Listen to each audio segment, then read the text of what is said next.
going, everybody? Welcome to General Hospital MV, my GH After Show. It was a short, dark week, which is wild considering it was Christmas, so let's talk about it. First of all, can we talk about how Julian is dead? I mean, I know that Sonny said that he was dead before the bridge collapsed, but we got actual Julian in a body bag confirmation that he died. The serotonin that I felt, man, I was so relieved. I mean, with all the off-screen deaths that we've had over the years, from Morgan to Nell, it was great to see an actual body. I do feel kind of bad because William DeVry / Julian Jerome does have a lot of fans, and I'm sure that they were very upset that the death was so final, but I was relieved. What do you guys think? Let me know in the comments below how you felt. I have to admit, I was a little bit thrown by the fact that Olivia was the first one to find out that he died. I mean, Ava was nowhere to be found this week, and I'm looking forward to her reaction the most. Sam was the one that had to identify Julian's body, and her and Lucas didn't really have much of a reaction to his death other than not being surprised by it. I'm actually relieved they didn't have much of a reaction because it wouldn't have made sense for them to actually mourn him because they hate him so much. Yes, he was their father, but he was honestly such a garbage father.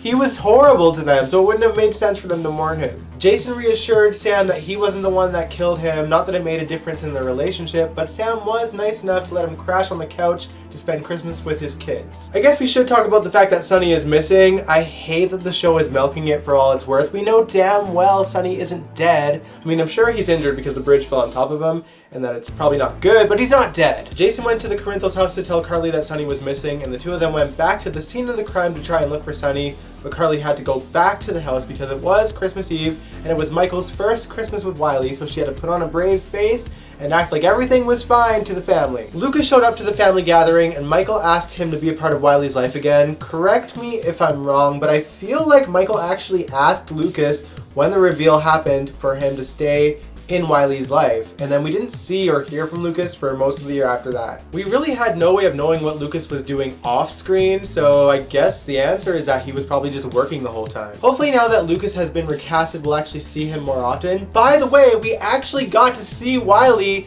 The kid is so grown up, he's starting to talk. Wow, I'm impressed. It's kind of funny thinking back to when Nell had kidnapped him and we seen this tiny little blanket that was supposed to hold him, and he's so big now. Anyway, at the end of the Christmas episode, the police show up to Casa de Corinthos. Nothing says Merry Christmas like some police lights. Alright, let's talk about Peter and Maxie, but only for a second. They're having a baby girl.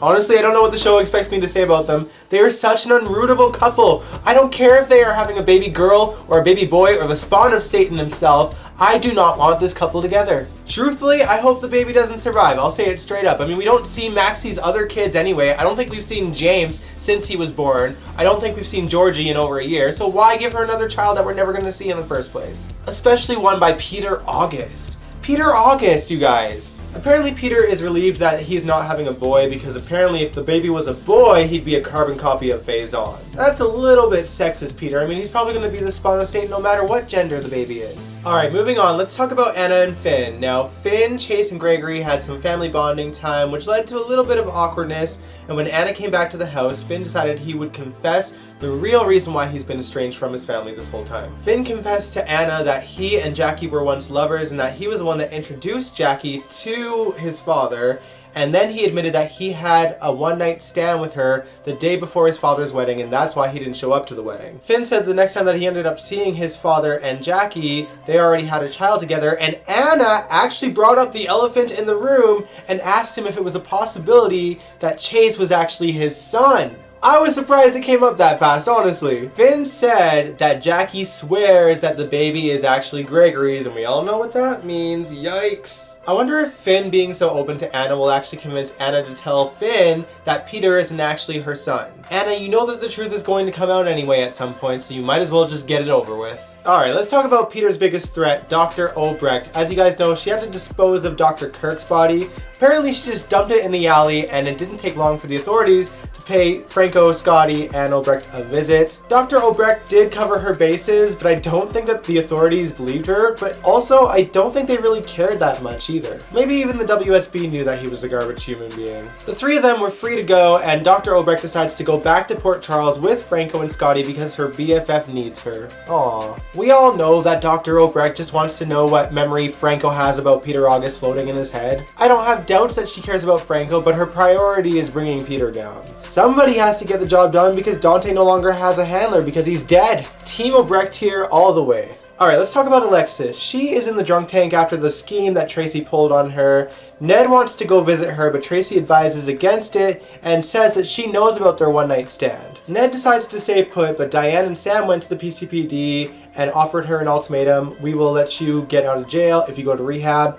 Alexis refuses and they decide to leave her there. Molly actually bailed her out, which obviously wasn't the best choice because when they went to the Ashford's house to take in the holidays, Alexis was sneaking in vodka into her coffee the whole time. There was someone missing at the Ashford household and it was Curtis. Something I forgot to mention last week is that Curtis found out that Jordan knew the entire time that Taggart was alive and he was pissed. Even Trina felt sorry for him, so he didn't return home for the holidays. Jordan told TJ and Molly and Alexis the truth and then went out to look for Curtis. Alexis kind of spent the whole time babbling on about how she's able to sniff out secrets and that secrets always come out. Then Molly sniffed Alexis's coffee and smelled the vodka and kicked her out of the house. Molly actually seemed to take Alexis's words to heart though, because she looks like she's ready to confess to TJ that she slept with Brando. Meanwhile, Alexis is wandering around town and she gets a notification on her phone that Julian is dead and she goes into shock. I'm pretty sure we are about to see an even bigger downward spiral for Alexis. By the way, if I hadn't said it already, I think that Nancy Lee Grahn is knocking this story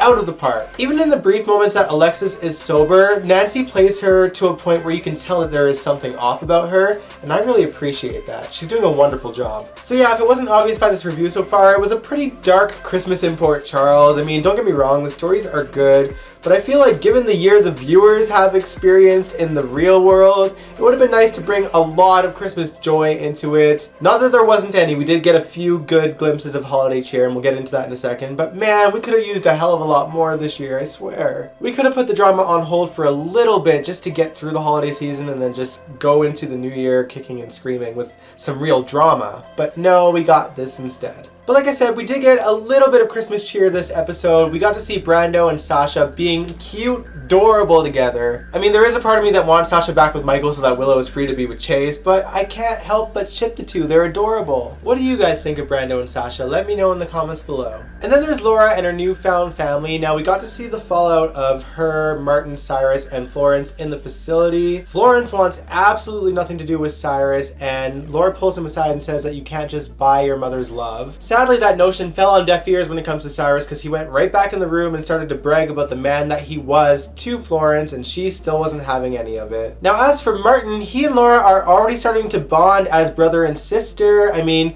when Cyrus threatened her at the facility, Martin had Laura's back, and the next day when it was Christmas Eve, we got to see Laura and Martin and Kevin bonding with each other and getting along swimmingly. I thought it was a really cute scene. It's nice that Laura has a new relative to hold on to given that Lulu is not around at the moment. Laura and Martin actually have really good brother and sister chemistry, so I really enjoyed watching their brief scenes celebrating Christmas together.